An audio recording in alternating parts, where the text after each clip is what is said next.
Hello juniors, I am Vikas Singh. I will teach you mathematics 2 on this platform. तो चलिए अपने एक बार syllabus की ओर देख लेते हैं। तो जो हमारा सिलेबस है वो AKTU के सिलेबस पे बेस्ड रहेगा। तो हमारा जो पहला यूनिट है वो है ordinary differential equation of higher order, जिसमें हमारे टॉपिक्स हैं linear differential equation of nth order with constant coefficient. Then जो हमारा सेकंड टॉपिक है simultaneous linear differential equation. Then उसके बाद second order linear differential equation with variable constant, then solution of by changing independent variable, then method of variation of parameter, then Cauchy Euler equation. उसके बाद जो हमारा last topic है वो application of differential equation in solving engineering problem. तो जो हमारा lecture 1 है उसमें हम जो टॉपिक कवर करेंगे एक बार उन पर हम लोग देख लेते हैं।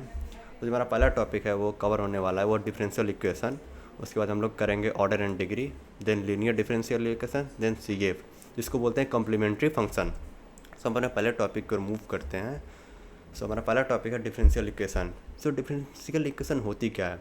कोई भी जनरल इक्वेशन जिसमें अननोन वेरिएबल और उनके डेरिवेटिव टर्म्स मौजूद होते हैं डिफरेंशियल इक्वेशन कहलाती है। जैसे कि एग्जांपल देखते हैं यहाँ पे d2y over dx2 plus 5x equal to 0। यहाँ पे जो d2y ओवर dx2 है ये एक डेरिवेटिव टर्म है सेकंड ऑर्डर की, और यहाँ पे जो x है ये वेरिएबल है। यहाँ पे जो y है y डिपेंडेंट ऑन x है और x जो है इंडिपेंडेंट वेरिएबल है। इसके बाद अपने नेक्स्ट टॉपिक की ओर मूव करते हैं जो हमारा है ऑर्डर ऑफ डिफरेंशियल इक्वेशन। तो किसी भी इक्वेशन की ऑर्डर क्या होती है? Order of highest derivative term की जो जो डेरिवेटिव टर्म होता है वही उसकी ऑर्डर होती है। जैसे कि एग्जांपल से देखते हैं यहाँ पे d2y over dx2 plus dy over dx plus 5 equal to 0। यहाँ पे जो हाईएस्ट ऑर्डर डेरिवेटिव है वो ये d2y ओवर dx2 है जिसकी ऑर्डर क्या है 2 है। ऑर्डर ऑफ दिस इक्वेशन क्या हो जाएगी? ऑर्डर जो हो जाएगी 2। यहाँ पे एक और एग्जांपल देखते हैं d4y over dx4 minus 6 d3y over dx cube plus 12 d2y over dx2 minus 8 dy by dx। यहाँ पे जो सबसे हाईएस्ट ऑर्डर डेरिवेटिव टर्म है वो है d4y ओवर dx4। इस इक्वेशन की जो ऑर्डर होगी ऑर्डर हो जाएगी 4 हो जाएगी। ऐसे ही हम अपने किसी भी इक्वेशन की ऑर्डर निकाल सकते हैं। नेक्स्ट टॉपिक पे देखते हैं हम लोग जो हम लोग का डिग्री ऑफ डिफरेंशियल इक्वेशन। किसी भी इक्वेशन की डिग्री, अगर डिफरेंशियल इक्वेशन की डिग्री हमें फाइंड करनी है तो सबसे पहला कंडीशन जो होता है वो इक्वेशन पॉलिनोमियल फॉर्म में होनी चाहिए, ये मस्ट है। जैसे कि एग्जांपल देखते हैं यहाँ पे ये एग्जांपल है d2y over dx2 plus dy by dx plus 10। जो इक्वेशन की डिफरेंशियल इक्वेशन की जो वो डिग्री होती है उसमें हाईएस्ट ऑर्डर टर्म की जो पावर होती है वही उसकी डिग्री कहलाती है। जैसे यहाँ पे हाईएस्ट ऑर्डर टर्म कौन सी है? ये d2y ओवर dx2, इसकी पावर कितनी है? 1। तो यहाँ पे डिग्री कितनी हो जाएगी? डिग्री हो जाएगी 1। और ऑर्डर क्या है यहाँ पे? ऑर्डर जो है 2 है। ये इक्वेशन है, ये पॉलिनोमियल फॉर्म में नहीं है अभी। इसको पहले पॉलिनोमियल फॉर्म में कन्वर्ट करेंगे d2y ओवर dx2। इसी इक्वेशन इस टर्म को राइट साइड में ले जाएंगे तो ये हो जाएगा 1 plus dy over dx to the power whole square. इसके दोनों साइड स्क्वायर करेंगे तो ये हो जाएगा d2y ओवर dx2 का whole square which equal to 1 plus dy by dx का होल स्क्वायर। यहाँ पर जो हाईएस्ट ऑर्डर टर्म है ये है d2y ओवर dx2 जिसकी पावर कितनी है? 2। तो इसकी डिग्री क्या होगी? डिग्री हो जाएगी 2। एंड ऑर्डर क्या है? सेकंड ऑर्डर की डेरिवेटिव टर्म है ये, हाईएस्ट ऑर्डर सेकंड ऑर्डर है तो ऑर्डर हो जाएगा 2। ऐसे यहाँ पे एक इक्वेशन लेते हैं sine inverse d4y over dx4। तो ये अभी इन्वर्स के फंक्शन में है जो कि पॉलिनोमियल नहीं है, जिसको पहले पॉलिनोमियल में चेंज कर लेंगे तो साइन इन्वर्स को राइट साइड में लाएंगे तो ये हो जाएगा d4y ओवर dx की power 4 which equal to sine x, जो कि अब ये पॉलिनोमियल है। तो यहाँ पे हाईएस्ट ऑर्डर डेरिवेटिव टर्म कौन सी है? d4y over dx4। तो इसकी डिग्री क्या हो जाएगी? डिग्री इसकी क्या है? डिग्री इसकी है पावर, इसकी पावर कितनी है? 1। और इसका ऑर्डर क्या है? ऑर्डर इसका 4 है। एक और एग्जांपल ले लेते हैं यहाँ पे, हम लोग साइड में ले लेते हैं यहाँ पे। मान लीजिए कोई इक्वेशन है, ये साइन का इक्वेशन है, sine dy by dx which equal to 0। तो यहाँ पे इस जो इक्वेशन है इसकी हम डिग्री फाइंड नहीं कर सकते क्योंकि ये पॉलिनोमियल फॉर्म में नहीं है। पॉलिनोमियल फॉर्म का मतलब वही इक्वेशन होती हैं जो कि किसी साइन जो इनका डेरिवेटिव टर्म होता है वो साइन का फंक्शन ना हो, कॉस का फंक्शन ना हो, या स्क्वायर रूट में, अंडर रूट में, ये सब ना हो। सो अपना नेक्स्ट टॉपिक जो है उस पर हम मूव करते हैं। जो हमारा नेक्स्ट टॉपिक है linear differential equation. So what is linear differential equation? कोई भी ऐसी जनरल इक्वेशन जिसमें डेरिवेटिव टर्म की जो पावर होती है वो 1 होनी चाहिए, 1 से ज़्यादा ना हो, मोर देन 1 होनी चाहिए, मैक्सिमम मैक्स टू मैक्स 1 होनी चाहिए। और जो डेरिवेटिव टर्म है उनके क्रॉस प्रोडक्ट नहीं होने चाहिए, ना उनके अननोन वेरिएबल से, ना कोई डेरिवेटिव टर्म से। जैसे यहाँ पे देखते हैं y d y by d x इस टर्म में, और यहाँ पे d y by d x into d three y over d x cube की टर्म में नहीं होना चाहिए। एक एग्जांपल देखते हैं यहाँ पे d two y over d x square minus d y by d x which equal to 0। यहाँ पे जो है यहाँ पे कोई भी डेरिवेटिव टर्म जो क्रॉस प्रोडक्ट में नहीं है, और इसकी पावर कितनी है, इसकी पावर है 1, इसकी पावर 1 है, तो ये लीनियर डिफरेंशियल इक्वेशन है। एक एग्जांपल और लेते हैं, ले लेते हैं यहाँ पे d two y over d x two into y plus d y by d x equal to 0। ये जो इक्वेशन है ये लीनियर LDE नहीं है, ये लीनियर डिफरेंशियल इक्वेशन नहीं है, क्योंकि ये पे क्रॉस प्रोडक्ट है y का, उनका अननोन वेरिएबल का, तो इसलिए लीनियर डिफरेंशियल इक्वेशन नहीं होगी। यहाँ पे दो और एग्जांपल देखते हैं। यहाँ पे d y by d x square minus 3 d y by d x plus 2, यहाँ पे इसकी पावर 1 है, इसकी पावर 1 है, यहाँ पे कोई भी क्रॉस प्रोडक्ट नहीं है उनके, तो ये लीनियर LDE है। यहाँ पे सेकंड एग्जांपल देखते हैं d two x over d square plus 9x, यहाँ पे भी इसकी पावर कितनी है, 1 है, और यहाँ पे कोई भी क्रॉस प्रोडक्ट नहीं है, तो ये भी LDE है। तो अपने नेक्स्ट टॉपिक पर मूव करते हैं। What is general equation? General equation क्या होता है? किसी भी लीनियर डिफरेंशियल इक्वेशन की सोल्यूशन फाइंड करने का एक मेथड होता है। इसमें कि दो फंक्शन आते हैं, CF और PI। तो CF को बोलते हैं, यहाँ पे CF जो होता है, CF होता है कॉम्प्लीमेंट्री फंक्शन, जो कि जो डिफरेंशियल इक्वेशन होता है उसके लेफ्ट साइड से निकाला जाता है। और जो कि PI होता है, PI जो होता है पार्शियल इंटीग्रल, जो कि इक्वेशन के राइट साइड से निकाला जाता है, और ये डिपेंड करता है इक्वेशन के लेफ्ट साइड पर। ऐसे एग्जांपल देखते हैं d two y over d x two plus 5x equal to 0। तो यहाँ पे जो CF होगा वो इस लेफ्ट टर्म के, जो लेफ्ट टर्म है इस पर डिपेंड करेगा, और जो PI है वो इससे तो डिपेंड करेगा ही, साथ ही साथ लेफ्ट वाले टर्म पे भी डिपेंड करेगा। तो अपने नेक्स्ट टॉपिक में मूव करते हैं। यहाँ पे कुछ ऑपरेटर दिए गए हैं, जैसे आप ऑपरेटर का यूज पड़ेगा आपको। यहाँ पे आप डी ओवर डी एक्स को डी से रिप्रेजेंट कर सकते हैं, कैपिटल डी से। सिमिलरली यहाँ पे d two over d x two को कैपिटल डी स्क्वायर से, फिर d three over d x three को कैपिटल डी क्यूब से, वैसे d n over d x की पावर n से डी एन से रिप्रेजेंट कर सकते हैं, जो कि आगे हम इक्वेशन सॉल्व करते समय यूज करेंगे। सो नेक्स्ट टॉपिक मूव करते हैं कि स्टेप टू फाइंड CF कैसे फाइंड किया जाता है।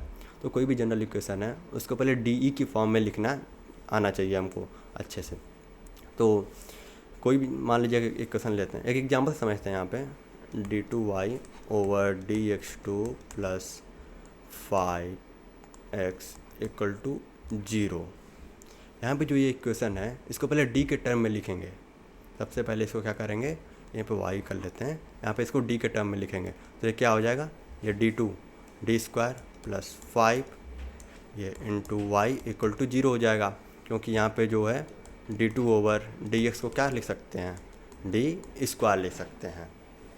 तो ये हमारा स्टेप 1 हो गया। स्टेप 2 देखते हैं, पुट y इक्वल टू 1, और यहाँ पे जो q है इसको 0 पुट कर दिए, put y equal to 1 and q equal to 0 put कर देते हैं। इसमें y इक्वल टू 1 करते हैं, q ऑलरेडी 0 है, q जो है ऑलरेडी 0 है, तो यहाँ पे y पुट 1 करते हैं, तो ये d square plus 5 equal to 0 है। अब इसके रूट्स फाइंड करेंगे, इसका सोल्यूशन कैसे निकालते हैं। तो ये डी स्क्वायर क्या हो जाएगा, -5 हो जाएगा, तो ये डी क्या होगा, प्लस माइनस आउटा रूट 5 हो जाएगा। तो अब फाइंड CF यूजिंग टेबल, तब जो डी के ये जो रूट्स हैं इनसे हम CF फाइंड करेंगे। तो आगे मूव करते हैं। तो केस 1 जो है, जब रूट्स जो हमारे रियल और डिस्टिंक्ट हों, जब दोनों रूट रियल हों और उनके अलग अलग रूट हों, डिस्टिंक्ट हों। जैसे been two real and distinct root m1 and m2, then C F का जो फार्मूला होता है c1 e की power m1x plus c2 e to power m2x, जो कि ये फार्मूले बहुत ज़रूरी हैं, आपको याद करने ही पड़ेंगे। ऐसे जब तीन रियल और डिस्टिंक्ट रूट होते हैं तो जो फार्मूला होता है वो c1 e to power m1x, c2 e to power m2x plus c3 e to power m3x होता है। यहाँ पे जो c1 and c2 and c3 जो है ये कांस्टेंट है and m1 m2 and m3 जो हैं ये रूट्स हैं। अब नेक्स्ट मूव करते हैं आगे। जैसे एक इक्वेशन है, ये एग्जांपल के तौर पर सॉल्व करते हैं इसको। तो ये केस 1 पे बेस्ड है। तो सॉल्व करने का स्टेप क्या है, सबसे पहले इसको ऑपरेटर में करेंगे, लिखेंगे डी ऑपरेटर में। तो कैसे लिखेंगे, ये d2 over dx2 capital D होता है एंड d ओवर dx जो होता है कैपिटल, ये d स्क्वायर होता है, ये d होता है। तो पहले इसको लिखते हैं डी ऑपरेटर में। तो ये क्या हो जाएगा, d square minus 8d plus 15 ये y इक्वल टू 0। अब सेकंड स्टेप क्या था, y को 0 पुट करते हैं और q को भी y को 1 और q को 0 put, y equal to 1 and q equal to 0। यहाँ पे q ऑलरेडी 0 है तो कोई पुट करने की जरूरत नहीं है। तो यहाँ पे क्या हो जाएगा, d square minus 8d plus 15 equal to 0। अब इसके रूट्स निकालते हैं, इसके फैक्टर करते हैं। तो फैक्टर कैसे हो जाएगा, ये d square minus 5d minus 3d plus 15 equal to 0। यहाँ पे d कॉमन लेते हैं यहाँ से, तो ये d माइनस 5 हो जाएगा। अगर माइनस 3 कॉमन लेते हैं यहाँ पे तो ये क्या हो जाएगा, d माइनस 5 इक्वल टू 0। यहाँ पे जो d आएंगे या तो 3 आएगा एंड d 5 आएगा। तो यहाँ पे आप देख सकते हैं यहाँ पे दोनों रूट्स जो हैं वो रियल हैं और डिस्टिंक्ट हैं, दोनों अलग अलग हैं। तो जी सी एफ का फॉर्मूला क्या होता है, c1 e to the power m1x plus c2 e to the power m2x। यहाँ पे m1 क्या है, m1 3 है, यहाँ पे m1 equal to 3 and m2 equal to 5।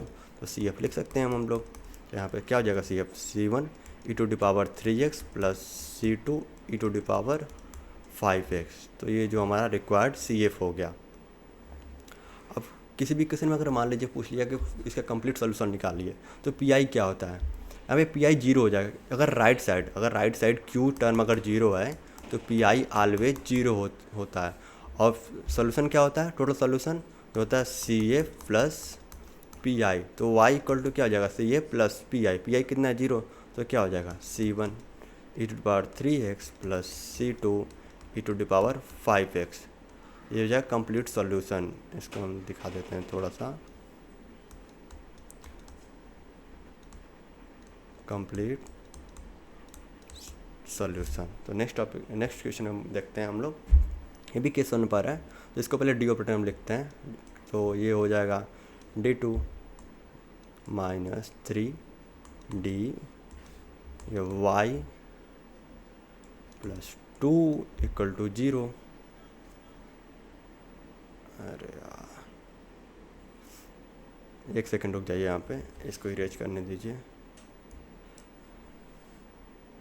यहाँ पे इरेज करते हैं, तो क्या हो जाएगा, d2 minus 3d plus 2 equal to 0 हो जाएगा। तो इसको पहले फैक्टराइज करते हैं रूट्स निकालने के लिए। तो ये d square minus d minus 2d plus 2 equal to 0। यहाँ से इन टर्म से देखते हैं। यहाँ से d कॉमन लेंगे तो ये d माइनस 1 आ जाएगा। यहाँ पे माइनस 2 कॉमन लेते हैं तो d माइनस 1 आ जाएगा। यहाँ पे रूट्स जो है d equal to 2 and d equal to ये 1 आ रहे हैं। यहाँ पे भी देखिए रूट्स रियल और डिस्टिंक्ट है। तो यहाँ पे जो सी एफ का फॉर्मूला क्या होता है, c1 e to the power m1x plus c2 e to the power m2x। तो यहाँ पे m1 जो है हम लोग का 2 है एंड m2 जो है 1 है। तो सी एफ क्या हो जाएगा, c1 e to the power 2x plus c2 e to the power x। C F ये तो तब है जब रूट्स रियल और डिस्टिंक्ट हो। अब नेक्स्ट केस की ओर मूव करते हैं। When real and equal roots, जब रूट्स दोनों सेम हो, 2 या 3 जितने भी रूट्स निकालना है दोनों सेम हो और रियल भी हो, तो उनका जो फॉर्मूला होता है वो होता है c1 plus c2x e to the power mx। और जब 3 रियल रूट और इक्वल हो तो उसका फॉर्मूला होता है c1 plus c2x plus c3x square e to the power mx। ये जो आपके फार्मूले हैं आपको फार्मूले याद करने ही पड़ेंगे। यहाँ पे भी c1 c2 एंड c3 ये कांस्टेंट है एंड जो ये m है ये रूट है। रूट, जो रूट निकालना है हम लोग, क्योंकि यहाँ पे रूट्स इक्वल हैं तो m से ही सारे रूट्स होंगे। एक एग्जांपल से देखते हैं। यहाँ पे इसको पहले डी टर्म में वो करते हैं, स्टेप देखते हैं। पहले स्टेप 1 क्या होता है? Step 1, convert equation in D operator में कन्वर्ट करते हैं। इसे क्या हो जाएगा? d+1 cube y equal to 0। Step 2 क्या होता है? Put y equal to 1 and q equal to 0। यहाँ पे q ऑलरेडी 0 है तो यहाँ पे ये हो जाएगा d+1 whole cube which equal to 0। तो यहाँ पे d+1 फैक्टराइज कर लीजिए ऐसे, d+1 इक्वल टू 0। यहाँ पे d क्या वैल्यू क्या आ जाएगी? -1 -1 यहाँ पे देखिए 3 रूट्स आ रहे हैं और तीनों इक्वल हैं। तो m क्या है? यहाँ पे m है -1। तो सी का फॉर्मूला क्या होता है? जब 3 रूट हों तो c1 + c2x + c3x² e⁻mx। यहाँ पे तो CF लिखते हैं यहाँ पे c1 + c2x + c3x² e⁻m क्या है? -1x। तो ये हमारा CF होगा। और PI की बात करते हैं, यहाँ पे PI 0 हो जाएगा क्योंकि Q इक्वल टू 0 है। तो जो टोटल सोल्यूशन होगा, टोटल सोल्यूशन जो होगा y which equal to CF + PI। यहाँ पे PI 0 है तो y क्या हो जाएगा? c1 + c2x + c3x² e⁻−x। तो नेक्स्ट क्वेश्चन पे अपना देखते हैं, जो है d2y/dx2 - 2dy/dx + 1 इक्वल टू 0। यहाँ पे सबसे पहले इसको डी ऑपरेटर में चेंज करते हैं तो ये इक्वेशन बन जाएगी d² - 2d + 1 इक्वल टू 0। इसके फैक्टर करते हैं तो ये हो जाएगा d² - d - d + 1 equal to 0। यहाँ पे d कॉमन लेते हैं तो ये हो जाएगा d - 1 कॉमन लेते हैं, d - 1 इक्वल टू 0। तो यहाँ पे जो d आ रहा है ये 1 एंड 1 आ रहा है। अगेन यहाँ पे जो रूट्स हैं, रूट्स रियल एंड इक्वल हैं। तो जो CF का फॉर्मूला क्या होता है? c1 + c2x e⁻mx when 2 roots real and equal हों। तो फॉर्मूला में पुट करते हैं वैल्यू, तो ये c1 + c2x इंटू e⁻x ये हो जाएगा हम लोग का रिक्वायर्ड CF। ये तो 2 केस की बात हो गई। अब इसके आगे 2 केस और हैं तो अपनी तीसरी केस लेते हैं, व्हेन रूट्स आर कॉम्प्लेक्स। जैसे कि कोई रूट ऐसे इस फॉर्म में आता है, अल्फ़ा + आयोटा बीटा के फॉर्म में। जैसे एक एग्जांपल देखते हैं, 2 + आयोटा 3। तो यहाँ पे जो 2 है ये अल्फ़ा है और ये 3 है ये बीटा है। तो जब एक पेयर ही रूट्स आएँ, जब रूट्स के एक पेयर हों तो जो CF का फॉर्मूला होता है e⁻α(x) into c1 cos βx + c2 sin βx। और जब 2 पेयर हों रूट्स के तो जो CF का फॉर्मूला होता है वो होता है e⁻α(x) c1 + c2x cos βx + c3 + c4x sin βx। चलते हैं क्वेश्चन इस पर देखते हैं। जो हमारा क्वेश्चन है ये है d²y/dx² + dy/dx + 1 इक्वल टू 0। तो सबसे पहले इसको डी ऑपरेटर में चेंज करेंगे तो क्या हो जाएगा? ये d² प्लस ये क्या हो जाएगा? d+1 इक्वल टू 0 हो जाएगा। अब इसके फैक्टर अगर पॉसिबल हैं, यहाँ पे फैक्टर पॉसिबल हैं, यहाँ पे फैक्टर पॉसिबल नहीं है, तो इसको सीधा 4 फार्मूले से सॉल्व करेंगे। सीधा 4 फार्मूला आपने 11th और 12th में पढ़ लिया होगा, जो होता है -b + -√b² - 4ac/2a। यहाँ पे a, b और c हैं क्या? ऐसे एक इक्वेशन, जनरल इक्वेशन क्या होती है सेकेंड ऑर्डर की? ax² + bx + c। तो एक्स स्क्वायर का जो ये होता है कॉफिशिएंट, ये होता है a, x का कॉफिशिएंट होता है b, ये a, और जो कांस्टेंट टर्म होता है वो c होता है। तो यहाँ पे क्या हो जाएगा? यहाँ पे देखिए, यहाँ पे b क्या हो जाएगा? b 1 है, a क्या है? 1 है, a 1। इसका कॉफिशिएंट d² कॉफिशिएंट 1 है, b किसका है? d का कॉफिशिएंट 1 है, और c कितना है? c भी यहाँ पे 1 है, c एक टर्म कांस्टेंट टर्म 1 है।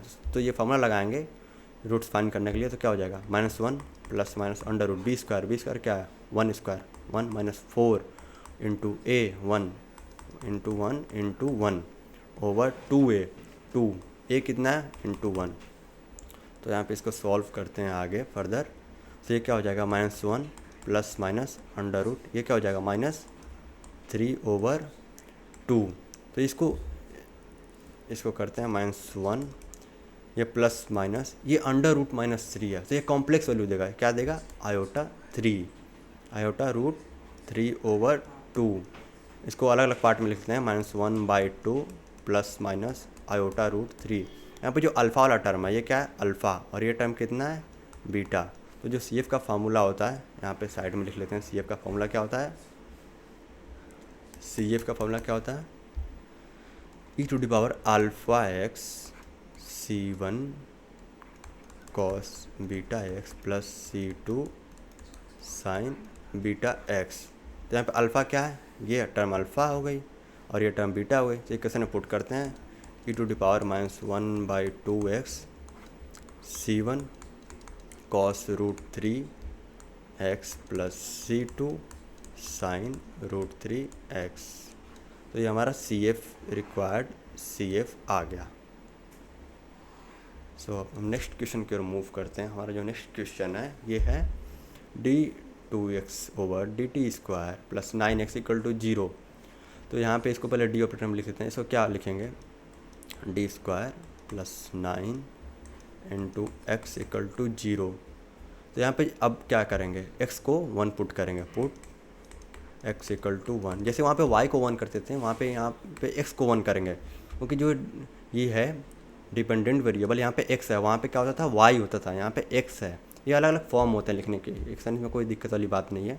x के फॉर्म लिखे, y के फॉर्म लिखे, t के फॉर्म लिखे, कोई दिक्कत नहीं है। यहाँ पे x को 1 पुट करेंगे तो क्या हो जाएगा, d² प्लस 9 = 0। d² कितना आ जाएगा, 9, ठीक है, -9 आ जाएगा। तो d कितना आ जाएगा, √-9। तो d यहाँ पे आ जाएगा 3 आयोटा प्लस -3, क्योंकि माइनस जब बाहर निकलेगा तो आयोटा के टर्म में आ जाएगा। तो d क्या हो गया, +-3। यहाँ पे जो अल्फ़ा वाला टर्म है ये जो 0 हो गया, और बीटा टर्म कितना हो गया, 3। तो यहाँ पे सी एफ लिखते हैं, सी एफ का फॉर्मूला एक बार देख लेते हैं। सी एफ होता है e⁻⁴x into C1 cos beta x plus C2 sign beta x. तो हमें फॉर्मूले में रखते हैं वैल्यू, C1 अल्फ़ा कितना है, 0, तो 0x हो जाएगा। यहाँ पे C1 cos बीटा कितना है, 3, जो 3x plus C2 sign 3x हो जाएगा। तो ये टर्म जो हो जाएगा ये तो 1 हो जाएगा। किसी भी इक्वेशन उसके पावर 0 होता है तो वो तो 1 हो जाता है, तो 1 हो जाएगा। तो इक्वेशन क्या हो जाएगी, C1 cos 3x plus C2 sign 3x। ये हो जाएगा हम लोग का रिक्वायर्ड CF। तो हम अपने नेक्स्ट जो केस है हम लोग का, लास्ट केस थर्ड बोल सकते हैं इसको, ये फोर्थ केस है, थर्ड नहीं है, लास्ट केस है।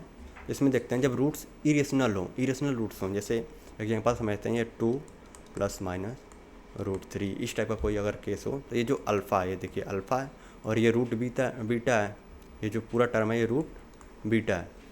ठीक है, तो इसका जो इक्वेशन फार्मूले होते हैं वो देखते हैं, e⁻⁴x C1 cos h √βx plus C2 sine h √x।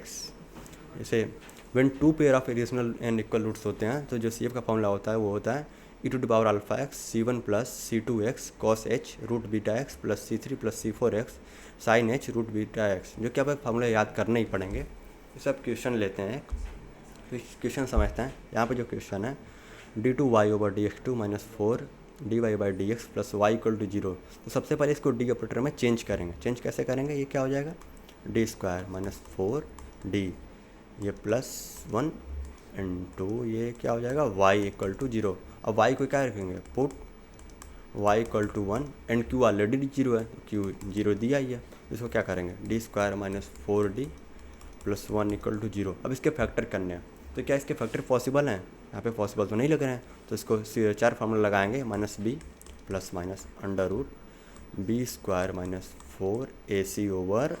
तो यहाँ पे -b कितना है, b कितना है पे, -4 है, तो ये कितना हो जाएगा, -4 प्लस माइनस √b² कितना हो जाएगा, 16 - 4, a कितना है, 1 है, और c कितना है, ये 1 है, c 1 है, ओवर 2 इंटू a कितना है, 1 है।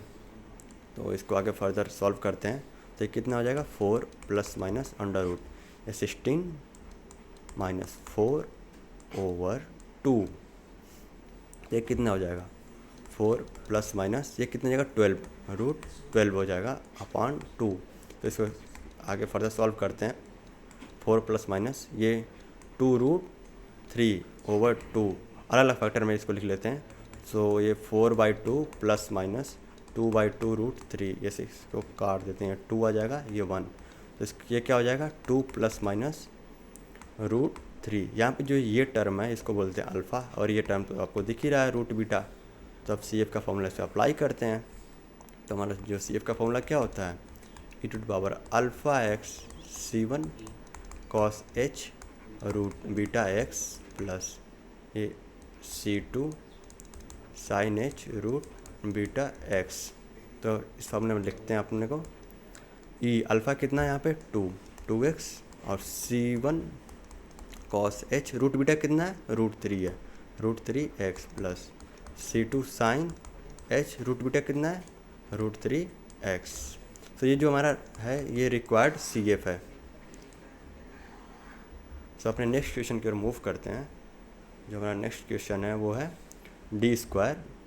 ये पहले से हमने डी ऑपरेटर में दिया गया है, तो हम इसको y क्या करेंगे स्टेप 2। स्टेप 1 तो पहले क्लियर है, स्टेप 2 क्या है put y = 1 and put q = 0। यहाँ पे q ऑलरेडी 0 दिया है, तो y 1 करते हैं। तो ये क्या इक्वेशन बन जाएगी d² - 6d + 1 = 0। सबसे पहले इसको चेक करेंगे क्या इसका फैक्टर पॉसिबल है।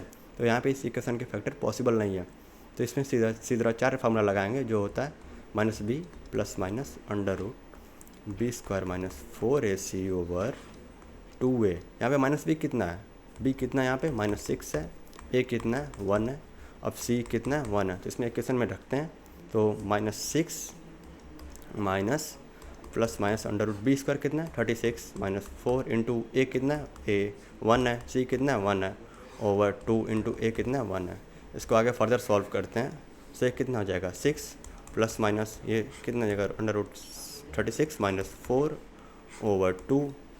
सॉल्व करते हैं 6 प्लस माइनस ये 32 हो जाएगा, ओवर 2 हो जाएगा।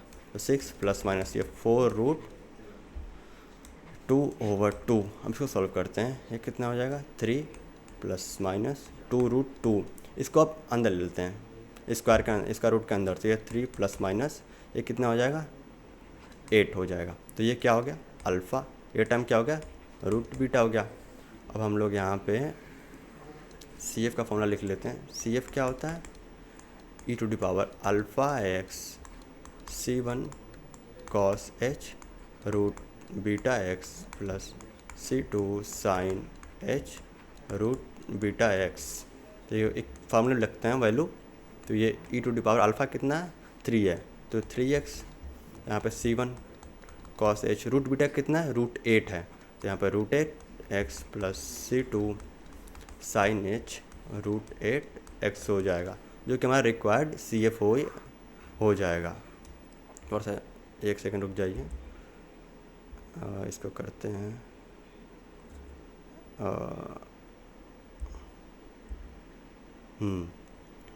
तो इसको देखते हैं आगे।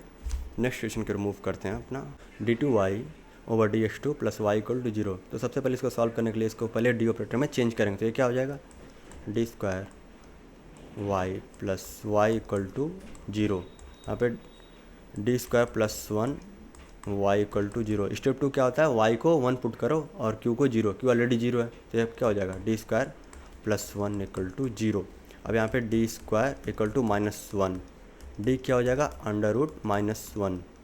तो ये -1 अंडर रूट है, तो ये कॉम्प्लेक्स वैल्यू देगा। तो d क्या हो जाएगा प्लस माइनस आयोटा, ये हो जाएगा d। यहाँ पे जो अल्फ़ा है ये तो 0 हो गया, हमें बीटा क्या हो गया बीटा 1 हो गया।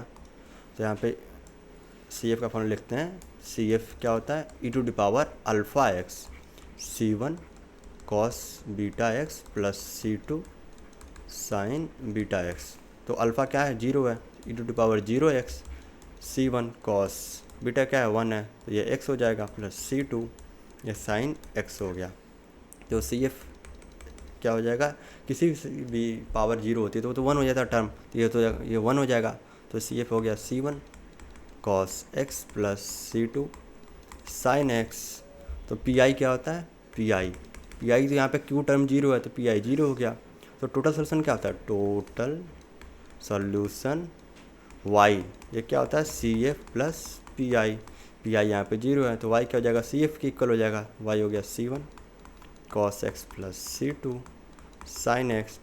तो यहाँ पे आप कंडीशन देखते हैं, यहाँ पे दो कंडीशन दी है, y zero equal to two and y pi by two equal to minus two. तो फर्स्ट कंडीशन अप्लाई करते हैं। फर्स्ट कंडीशन क्या है, y zero equal to two, तो वाई कितना है two when c one cos zero plus c two sine zero. So ये two equal to cos zero कितना होता है वन होता है, तो ये c one cos zero one हो गया plus c two sine zero कितना होता है जीरो, तो ये टाइम कितना हो जाएगा जीरो। तो सी वन कितना आ गया यहाँ पे सी वन इक्वल टू टू आ गया, सी वन तो मिल गया हमें, अब सी टू फाइंड करते हैं। So when y pi by two है तो ये कितना हो जाएगा माइनस टू, तो माइनस टू रखते हैं। सो वाई कितना होगा minus two equal to c one cos pi by two plus c two sine pi by two. यहाँ पे minus two equal to cos 90 कितना होता है पाई बाई टू जीरो होता है, तो ये टर्म जीरो हो जाएगा, ये टर्म कितना हो जाएगा ये देखिए ये term zero plus sign pi by to कितना आता है वन, तो ये सी टू हो जाएगा सी टू इंटू वन, तो minus two equal to c two हो गया। यहाँ पे भी हमें सी वन भी मिल गया और सी टू भी मिल गया। तो अब जनरल इक्वेशन में वाई में जब वैल्यू रखेंगे तो वाई में सी वन की वैल्यू रखेंगे क्या हो जाएगा, यहाँ पे वाई यहाँ पे ये है देखिए वाई यहाँ पे ये है c one cos x plus c two sine x, तो सी वन कितना है two cos x plus c two कितना है minus two sine x. So ये जो हो जाएगा equation two cos x minus two sine x, ये हो गया हम लोग का रिक्वायर्ड सॉल्यूशन। अपना नेक्स्ट क्वेश्चन देखते हैं। जो नेक्स्ट क्वेश्चन है फोर्थ ऑर्डर का है, इसको सॉल्व करते हैं। सबसे पहले इसको डी ऑपरेटर में चेंज करेंगे, क्या हो जाएगा ये d four minus six d cube plus 12 d square minus 8 d into y which equal to zero है। तो सबसे पहले वाई को क्या करेंगे वन पुट करेंगे, क्यों ऑलरेडी जीरो है, तो वाई को वन पुट करते हैं, क्या हो जाएगा D four minus six d cube plus 12 d square minus 8 D equal D. इसके फैक्टर करते हैं तो आप फैक्टर दो तरीके से कर सकते हैं, या तो मैनुअली करिए या तो फिर आप कैलकुलेटर से हेल्प से कर सकते हैं। तो हम मैनुअली करते हैं यहाँ पे।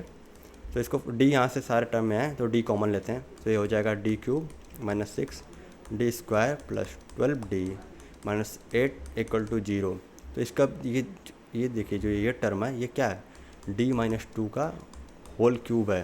तो आपको बता देते हैं एक फार्मूला, ए माइनस बी का होल क्यूब क्या होता है a cube minus b cube minus three a square b plus three a b square है। तो ये वही फार्मूला एक्सपेंड है यहाँ पे, इसको कंप्रेस करते हैं तो ये क्या हो जाएगा, इसको इस टर्म को रिमूव करते हैं।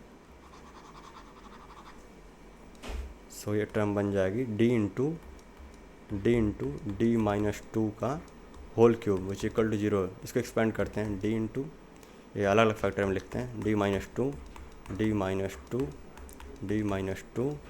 विच इक्वल टू जीरो। यहाँ पर डी की वैल्यू क्या आ जाएगी, ये तो एक तो जीरो हो जाएगी, डी इक्वल टू क्या आ जाएगा ये तो जीरो है, इससे क्या है टू टू टू। तो यहाँ पे एक तो टर्म अलग है और तीन जो रूट्स हैं वो सेम है।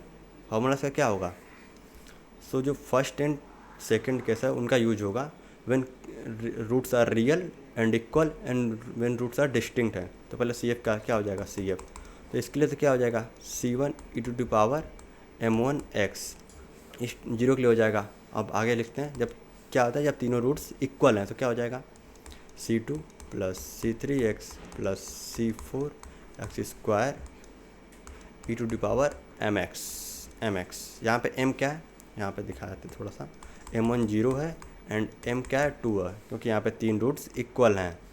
तो सी एफ क्या हो जाएगा c one e to the power zero x plus c two plus c three x plus c four x square e to the power m कितना है 2, ये है 2x। तो ये टर्म कितनी हो जाएगी e to the power zero x, ये 1 हो जाएगी। तो सी एफ क्या होगा 1 plus c two plus c three x plus c four x square ये ब्रैकेट में है और ये e to the power m कितना है 2x, ये हो गया। तो ये हम लोग का निकल गया रिक्वायर्ड सी एफ। तो एक सेकेंड, इसको थोड़ा सा बैक करते हैं। तो हम लोग का रिक्वायर्ड CF आ गया। तो कोई भी प्रकार का क्वेश्चन पूछ सकते हैं आपको, 2 मिक्स केस पे पूछ सकते हैं, 3 मिक्स केस पे पूछ सकते हैं। तो वो केस के ध्यान देना, चारों केस आपको पता होना चाहिए और उनके फार्मूले अच्छे से आपको याद होने चाहिए।